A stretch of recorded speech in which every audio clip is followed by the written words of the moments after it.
Hello everyone, FPL Raptor here and welcome back to another video on my YouTube channel. In today's video we have my Game Week 14 deadline decisions. This is a weekly series where I take you through your final questions and dilemmas ahead of the upcoming deadline. If you get any use out of today's video or potentially if you are new to the channel, please make sure to subscribe, I do really appreciate it. Make sure to drop a like as well, but without further ado, let's jump into it.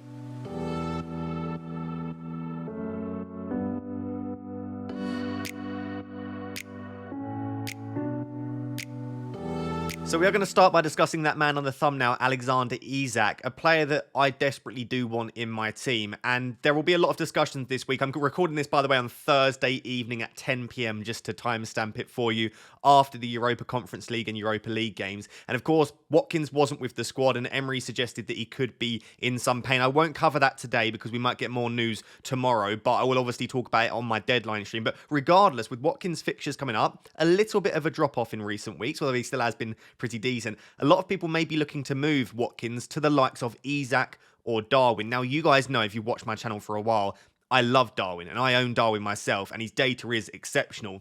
But I think Alexander Isak is just going under the radar a little bit. And I think he is a player that is equally as good as Darwin as an FPL option at the moment. Potentially even more. The fixtures over the next three certainly aren't as good as they are for a Darwin. But like longer term and just in his own right, the next 6 fixtures are fantastic. And obviously that run in 17, 18, 19 is exceptionally strong for him. And he is just such a good player. And something that he has that unfortunately Darwin hasn't shown on a consistent basis yet as an exceptional ability to finish chances. I mean, when you watch Isak, he just feels clinical and prolific. And his minutes this season have actually been okay. He's averaged 64 minutes per game. And I know Wilson has been out at points which might have inflated his minutes slightly. But generally, he is a player that I think is probably up there as first choice. And I think if Wilson and Isak were both fit, it is pretty tricky to know who would be favoured. I mean, if they were both at full fitness, maybe they would find a way to get them both in the team. But for the time being, Wilson looks like he'll be out for at least 4 weeks or so, potentially even longer. I think it'll be the back end of 2023, moving into 2024. So that will take you to the next sort of 4 or 5 game weeks for Isak. And I think as a result, he looks fairly nailed on. Now, the issue with Isak is even if Wilson is out, we don't know that he has it in his ability fitness-wise to play every single game available for Newcastle. So even with Wilson out, I wouldn't say that Isak's 100% nailed to start every game, but you would imagine that he's certainly first choice. So fixtures-wise and minutes-wise, there's very little to dislike. And the data is absolutely ridiculous. I mean, his non-penalty expected goals is 0.83 per 90, which is up there in the top 3 or 4 players in the Premier League. The only thing that makes his data not look quite as good is the fact that he's just got absolutely no creativity. And interestingly, when you look at Wilson's data, it's exactly the same. Both Wilson and Isak have one job for the team, and that is to hog the big chances and to score goals. And you can see that based on the touch map as well. They aren't creating. They're not playing little intricate 1-2s. They are camping in the box and playing as like a proper number 9, which we don't see that often. But the way that Eddie Howe sets up the team, it works very well for them. So Isak is a great finisher with good fixtures, verging on brilliant fixtures, especially when you look at Game Week 17 onwards. The data's there. The minutes should be there at the moment. I mean, he's got everything you would want. He's involved in 1.88 big chances per 90. And I think in the absence of Wilson, we probably expect Isak to be on penalties as well. And if that is the case, I mean, there is literally nothing to dislike about him other than the fact that he does have a bit of a shaky injury record since coming to Newcastle. And it's about whether he can stay fit and start enough games and get enough minutes to warrant picking him ahead of someone like a Darwin or even a Watkins. Now, Darwin carries his own issues minutes-wise. I'm going to discuss Darwin later on in the video, but the likes of a Watkins and a Solanke, you just think, yeah, their data isn't as good as Isak and Darwin. We look at per 90, but they are players that will regularly get you 90 minutes. So I understand the sort of safety in going for a nailed player, but for me, at the moment, if you are looking to do a Watkins to an Isak or Darwin, regardless of what happens with Watkins' potential injury, then it feels like a fairly good move for me because I like chasing the upside and I like bringing in high risk, high reward players, and Isak and Darwin both offer that. And I think Isak in particular seems to be massively going under the radar at the moment, and everyone seems to want to bring in Darwin, and he is a great option. Again, we'll discuss him later, but Isak in his own right is excellent. And I think if I were on a wildcard now, there's a chance I'd have Haaland, Darwin, and Isak and be in a 3-4-3. But Isak versus Darwin for that second spot alongside Haaland would be a very tricky one for me. So let me know down below if you are considering him. Don't have a bad thing to say about him. I think he's excellent. And covering that Newcastle attack with some of these home fixtures they've got coming up, I certainly don't mind it. So something which I think is worth discussing this week is the best midfielders under 7 million or 7 million and below, because a lot of us looking to maybe remove some money out of the midfield. Maybe we have potential injuries to deal with. And I think a lot of people already deciding between like Palmer and Gordon. Is Sterling an option? Is Mbeumo essential? We'll actually discuss Mbeumo in more detail in the next section. But as you can see, fairly obvious due to the data and the fixtures and the penalties and everything, Mbeumo is the best player still for 7 million and below. But of course, he is at the top of that. He is now 7 million at the time of me recording this. So he is expensive. Some of you might not be able to afford him, or you might be looking for a cheap player alongside Mbeumo to bring in. I did discuss Palmer and Gordon in quite a lot of detail in the Game Week preview video. So if you've not yet seen that, I looked at all of the underlying data for Palmer and Gordon. Gordon is the slightly greater goal threat from open play. Their data is very similar overall when you take into account goal threat and creativity. The fixtures are almost identical. The one thing that Palmer has, which Gordon doesn't, which just pushes him above Gordon for me, is penalties. So from open play, there's not a lot to separate Palmer and Gordon, and I would arguably say that I just about favour Gordon, but the addition of a possible penalty here and there for Palmer does just push him ahead. And of course, Palmer is cheaper than Gordon as well. So I still maintain for me that the top three players at the moment to bring in the midfield under 7 is Mbeumo, Palmer, Gordon in that order. But you can see Sterling is in 4th. Now, the issue I've got with Sterling is his data across the season just hasn't been fantastic. He is quite a bit more expensive than the likes of Palmer. I think it's 1.6, 1.7 million now. So he's not cheap. And he's on 4 yellow cards as well. So I just wonder if you've got a spot in your midfield and you want a Chelsea attacker. I know Palmer feels a bit more template, but I'm not seeing a massive amount from Sterling, which would make me want him more than Palmer. But he is passing the eye test, and he has looked a little bit better in the recent two. So if you're someone that likes going away from the template and you like being a little bit different, maybe you've got a mini league where you try and own a couple of different players, Sterling feels like a very high upside player. We always know what Sterling can deliver in 1 or 2 games, but he's just failed with consistency recently. And we even saw that after he's like 19 points early on in the season. He then went on to blank like 4 or 5 games in a row. So you never know what you're getting with Sterling. A bit like a kind of Darwin, he can frustrate you, but I still think he's a great option. I would still have him in 4th. In 5th and 6th, I have 2 penalty takers. We think Hwang is on penalties anyway. If he is, and we can have that confirmed, that he might be bumped up even higher, because for the time being, he did win the penalty that he took. So we just don't know longer term if they'll still be shared around, because I actually think we thought it would be Cunha that took the penalty, and it was Hwang. So Hwang and Gibbs-White are 2 really good options. They've got very similar data to Palmer and Gordon, to be honest. I just think that I back Chelsea and Newcastle as teams more, and the fixtures are slightly better than they are for Gibbs-White and Hwang. But if you're looking to go different, and you don't think Palmer and Gordon are all of that, and you think they're going to start to their data, because of the way their data looks, maybe they're not going to continue to get the amount of returns they have recently. I have no issue with either of these, and I just about prefer Gibbs-White. Just a player that always looks good when I watch them, on penalties too, on some set pieces. And there's a chance, due to the injuries and different issues that Nottingham Forest have, that Gibbs-White could move into a central number 10 role. I've heard a few Forest fans suggesting, whereas recently he's been obviously pushed out onto the right. So I like Gibbs-White, especially if he goes a little bit more central. But I think I would still favour Mbeumo, Palmer, Gordon and Sterling to those 2. If you're looking a little bit more different, I mean, Diaby I've still got in 7th. I think Diaby has been frustrating to own for large spells this season in FPL, but the data's okay. Aston Villa are still a really good attack, and I still think Diaby is a fine option. But you can see the fact that I have him in 7th alone suggests that if you still have Diaby, I don't mind selling him for the likes of an Mbeumo, Palmer, Gordon, Sterling, etc. But I don't think Diaby suddenly becomes like the 15th best option at that price. I still think he's decent. In 8th, I do have Lo Celso. I think Lo Celso will be really, really good in that role in the absence of Maddison. I think he's incredibly creative. I think he's an excellent footballer as well.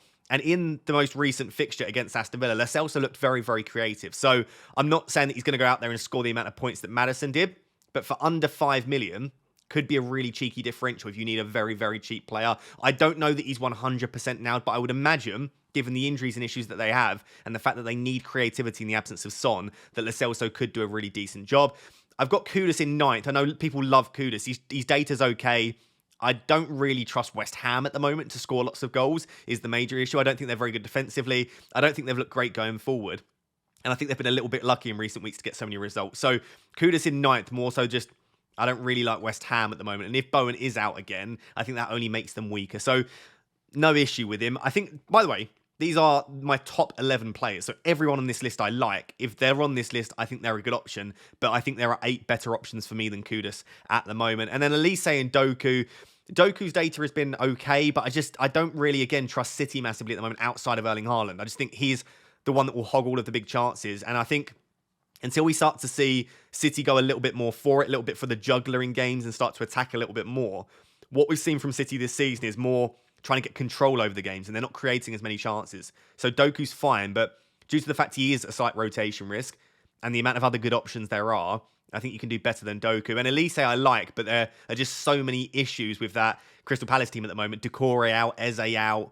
I just think it makes it very, very tricky to try and work out if there are going to be any or enough goals for that Palace team. So to put that together, Mbeumo is definitely comfortably in a league of his own here for all of the players around this price. But I do really like Palmer, Gordon and Sterling as sort of the backup three. And then any of the other players on that list, if you want to take a punt, I certainly don't mind them. So I wanted to discuss Bryan Mbeumo in a little bit more detail because a lot of creators will be saying this week, and just managers in general, you have to buy Mbeumo this week. Like, you have to bring him in with the fixtures that he's got. He's an absolutely essential player in FPL. And whilst I do think he is, over the next 3 weeks, arguably the best player in FPL, when we look at price, fixtures, nailedness, etc., I don't think anyone is essential in FPL, and certainly not Bryan Mbeumo. But is he, again, one of the better options? Absolutely, because Bryan Mbeumo at the moment has everything you could possibly want from a player, bar maybe one thing which we'll discuss. And I've said this a million times, but he's got minutes, i.e. he will play 90 minutes in every game, regardless of how many games Brentford have. He's on penalties, most corners, not really free kicks, but set pieces, penalties, 90 minutes. The fixtures are brilliant, apart from the blank in 18 and then being off to AFCON, which we'll discuss in a second. And the data from open play is remarkably good. He has got some of the best non-penalty expected goal involvement in the league. The only one thing that Mbeumo has always lacked is he's not a good finisher. And I think we've seen him across enough seasons now to say that he tends to underperform his expected data. And once again this season, he is underperforming his expected data. And we see that with Bryan Mbeumo. So I think we can say he's not the best finisher in the world, but he gets so many chances and he creates a lot of chances as well that I don't think that necessarily matters. You don't need him to convert every chance for him to still get you a lot of points. And he is still only, and I say only because it's still very cheap, only 7 million. So yes, if you can get Mbeumo into your team for free, there are very few players that I would say definitely don't sell. Even, and I know I'm crazy, even maybe like a Saka to Mbeumo I don't hate. Son to Mbeumo I don't hate, but only for free. When you're removing great players like Saka and Son for Mbeumo, you definitely don't do that kind of thing for a hit. When we're talking about taking out like a Diaz for Mbeumo for a hit, still not sure I love it, but it's starting to make more sense. When we're talking about something like an Adingra to Mbeumo for a hit, a player that's really been underperforming recently, or a player of that realm where you don't really love them as an option, maybe like a Douglas Luiz to Mbeumo if you can make that move. These are moves that I would maybe do for a hit because you're going to want him across the next 3 weeks. And I think that's what it comes back to. When you're deciding whether to bring in Mbeumo for a hit or for free, are you going to want him at some point in the near future? If so, do it now, because we're getting closer and closer to obviously blank game week 18, and then in game week 21, Mbeumo will be off to AFCON for 3 or 4 game weeks. So I think you either move for Mbeumo now, or you maybe just hold out and just don't want to go for him, because bringing him in around sort of game week 16, 17, yes, he's got Sheffield United away, which is great, but then he blanks in 18, and you don't really want to buy a player just before a blank. Then he's got 2 okay fixtures against Wolves and Palace, but then he's off again to AFCON. So I guess this also shows that you don't need Mbeumo, I suppose, because in the next 8 weeks, he blanks in 2 of them. But the fixtures around that are so good. And what I love about Mbeumo, one of the reasons that we eyed this up, not only are the fixtures great from 14, but again, 14, 15, 16 are all in the space of 1 week. You've got a midweek deadline against Brighton away and game week 15. So the next 3 fixtures are perfect, but you know Mbeumo will start all of them and almost definitely get 90 minutes in all of them. And then the other one is midweek game week 19 is another midweek game week. A lot of players won't be featuring. A lot of players might be rotation risk. You've got Mbeumo coming in against Wolves at home. It's another great fixture in a game week where a lot of other players may struggle because of rotation. So I don't think he's essential, but I would argue from game week 14 to 20, 21, Mbeumo's up there in the top 3 players to own in FPL. I think you are going to want him, and you're probably going to regret not bringing him in. And if all of that is true, and you also believe that, do it now. And that's why I don't usually condone taking a hit to take out decent players for another player. I would only ever condone a hit to take out either a non-playing or a really bad option to bring in a good one. But Mbeumo just feels like a player going to want to own, and you would rather jump on early for price reasons, but also because one of his best fixtures, if not the best over this spell, is in game week 14. So I think now is the time to bring him in, and I would go for it in 14. I'm not going to list every single player, whether I would take them out for Mbeumo, whether I take a hit, but my general rule of thumb around this is if it is a player that you don't really want anyway, and you do not think is a... Right, ignore Mbeumo. Do you think they're a good player to have, and are they a good option? If the answer to that is no, if you have a player in there that you just don't really want to own, and you don't think is very likely to get you a return this week, and maybe even in future weeks, then a -4 for Mbeumo probably does make sense, because all you need is one return from Mbeumo to pay that back. If he gets bonus, he's already massively paid that back, and you've got to say 2+ returns definitely isn't out of the equation for him in game week 14. So I think in general, if it's a player that isn't a great option, I would be happy to take a hit to bring in Mbeumo. When you're starting to say things like Gordon to Mbeumo for a -4, or Son to Mbeumo for a -4, then I'm less sure, because I think Son, Saka, Gordon, all of these players that I've seen people suggest maybe they might take out to bring in Mbeumo, I think they are decent options, and you can't really say with any certainty that they won't do well in game week 14, game week 15, etc. So, yeah, I'll leave it there. I think this is a very tricky one. For me, I've either got an injured Bowen to take out, and if Bowen is fit, then I've got Martinelli. So I have two great options. If one of my players is out, then of course that makes sense to bring in Mbeumo there. And if he's not out, I've got Martinelli, who, whilst he has a good fixture in 14, is a player that's been underperforming to such an extent that it makes sense on paper.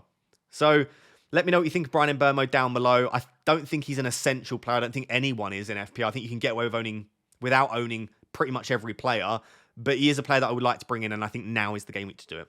So one of the main reasons that I actually waited until Thursday quite late to record this video was so that I could take into account the amount of minutes and the team that was fielded for Liverpool, because I think a lot of people interested in Liverpool assets ahead of the next 3 games, again, in the space of a week, which is Fulham at home, Sheffield United away, and Crystal Palace away. So I'm going to go through and discuss each of them. I've also got the minutes next to me that they play tonight, just so that I am aware of those. So the first thing is around Kelleher. Kelleher.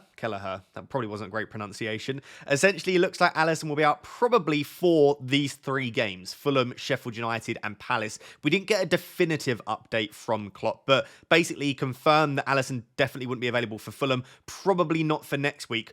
Basically, the way that he worded it, he didn't give us an exact time frame, but it sounded like Man United at home in game week 17 was a possibility. If not, it will be game week 18 against Arsenal at home, based on what we've heard thus far. So you've probably got 3 or maybe 4 fixtures.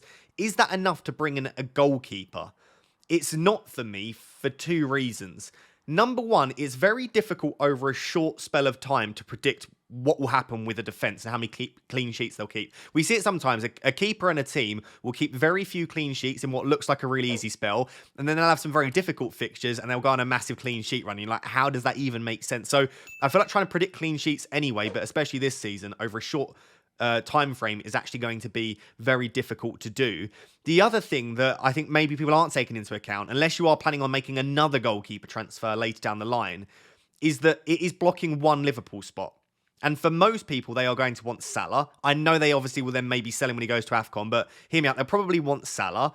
On top of that, you may already have a Tsimikas and or a Darwin or a Diaz. Then your third spot is Kelleher. What if another player pops up? What if Diaz goes on a crazy run and you want to bring him in? You then have to either sell one of your other assets or then make another goalkeeper transfer.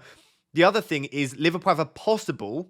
we'll discuss this a bit later, but a possible double game week. I think it's in double game week. I think it'll be game week 23 that they may have a double. If that's the case and you still own him then, once again, you have the issue. If you wanted to have gone triple Liverpool for that double, then you're going to have to sell your goalkeeper. So I think it's booking in a transfer later down the line at some point. And for only 3 game weeks, I'm not convinced. If we found out that Alisson was out for 2 months, then yes, I'd be very, very interested. But for now, I think I'd rather just keep Areola or move to someone like a David Raya or Sanchez that I know is going to be nailed in the team a little bit longer term. So for me, not interested, but I can understand why you might want to take a 3 or 4 game week punt, because if he does keep 2 or 3 clean sheets, you are absolutely laughing, especially due to the fact that a lot of us will probably still own Areola at that point. So goalkeeper-wise, not for me, but I can understand it.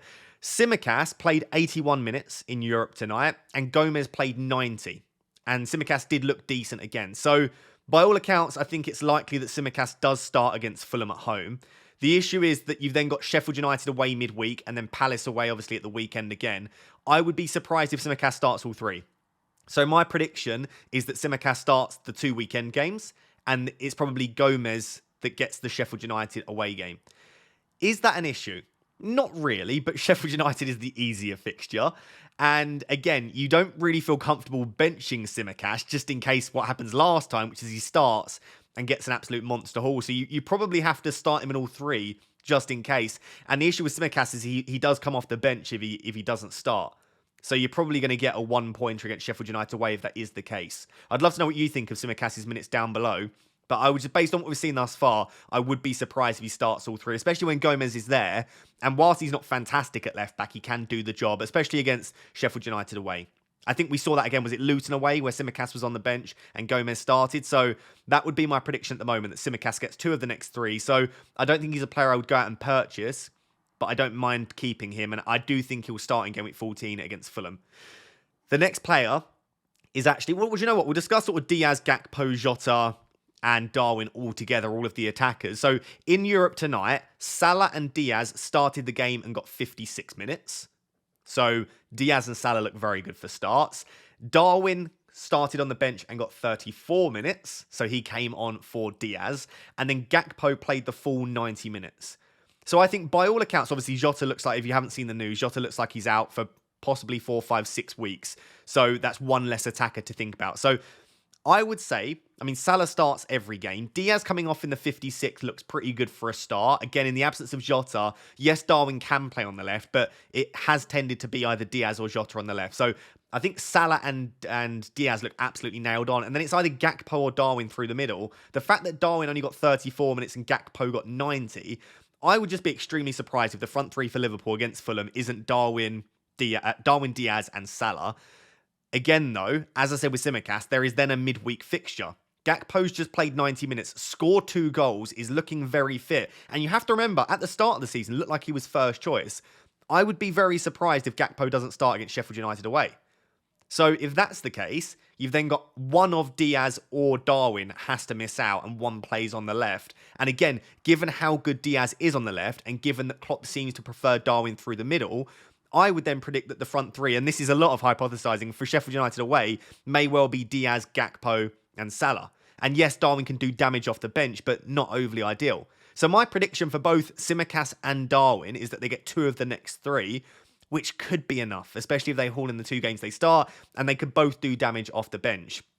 Diaz is the one I am very interested in, though, and I think the one that benefits most from this Jota injury news. A lot of people saying, Jota's injured, so Darwin's coming into my team. I don't think Jota being out impacts Darwin. It's Darwin and Gakpo through the middle, largely, and Jota and Diaz for the left. So I think this just makes Diaz a better option, if anything. The issue we've got is that Diaz's data has never been fantastic. And even if he starts every game, I don't think that suddenly makes him an elite FPL option, but it makes him more interested. And if we do predict that Diaz will probably start the next 3 games, I don't mind a punt on him. I suppose the only slight concern, if you do that, is that we could see Gakpo and Gakpo and Darwin start, with Darwin on the left.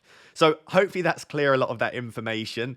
I think that both Diaz and Darwin are very, very likely to start against Fulham at home. It does call into question, is Darwin a captaincy shout in Game Week 14? I still think I prefer Salah and Haaland, and we'll discuss captaincy in the final section. But I guess to wrap all that up, don't mind Kelleher, but for me, I think it's too short term. Tsimikas, I think, is fine to keep, but I wouldn't buy. I expect him to start 2 of the next 3, and I expect him to start in Game Week 14.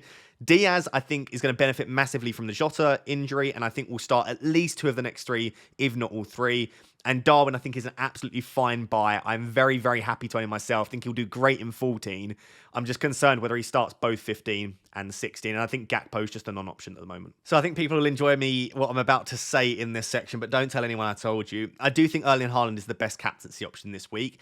I don't think it's by a landslide, but I do think it's by enough to say confidently and comfortably here, I do think Haaland is the best captain. But people will say, well, this is the reason you don't go without him, because he's the best captain. But the only reason he's the best captain this week is because of the amount of unforeseen issues that Spurs now have with injuries and suspensions. So I didn't foresee this being the case. I thought Salah against Fulham at home, this was one of the weeks where I was like, that's an obvious Salah captain. And I still think Salah's great. But now with the amount of injuries that they have to their midfield, not having Maddison to drive them up the pitch and to cause City issues in defence, and also obviously missing both their centre-backs, this just looks like a ridiculously good fixture for Haaland. On top of that, obviously Spurs playing an incredibly high line and playing that to the point where they don't care if the opposition get chances, they'll still continue to play that high line. It just feels like the perfect fixture for Erling Haaland. So I think if I had him, I would give him the armband. But again, it's not that I think Salah's a bad option by any means. I mean, Salah doesn't really blank at Anfield, very rarely, if at all.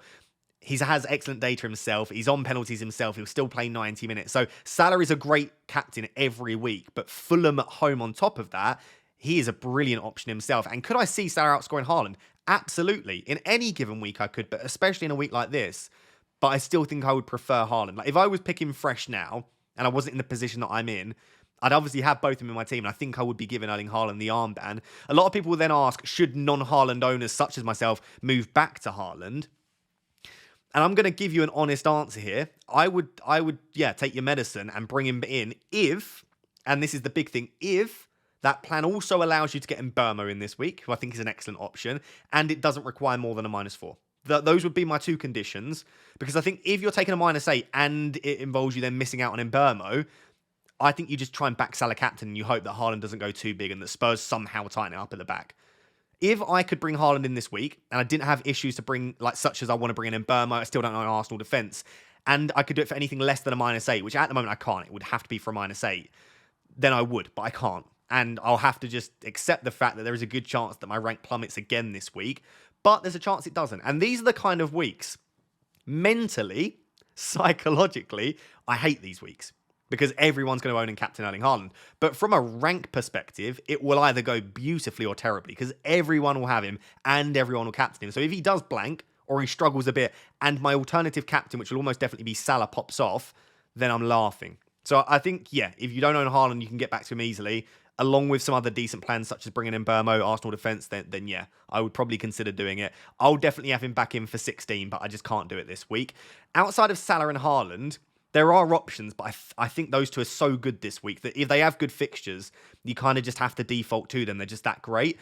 But Mbeumo against Luton could do very well. Luton away are the worst defence in the league. So when they travel away from home, they will concede so many chances, and Brentford are still attacking very well. So I like Mbeumo captain. I just think his finishing leaves a little bit to be desired sometimes. So I think I would still back Salah and Haaland slightly. Darwin, as we spoke about, could be a decent captaincy option, but if you're expecting Liverpool to score lots of goals, then you always just think, well, Salah's probably going to at least match Darwin, if not outscore him, especially with the penalties. So I like Darwin, but I always struggle the idea of captaining Darwin ahead of Salah because he's always a slight more rotation risk and he doesn't have the pens and he's likely to come off early, whereas Salah will always stay on. So I think Salah will always be my preference instead of Darwin, at least for captaincy. Saka, been disappointing recently, but he is so good at home in comparison to away. Obviously got 2 attacking returns against Lens midweek. You could just trust that the star boy will return to form in the Premier League, and I don't necessarily hate it. But it's between Salah and Haaland for me. If I had Haaland, I'd give him the armband. I would love to know down below. Don't criticise me too much for my non-Haaland draft. What would you do if you're in my position? Would you captain Salah? Would you go slightly differential? And also let me know who you are currently planning on captaining in Game Week 14.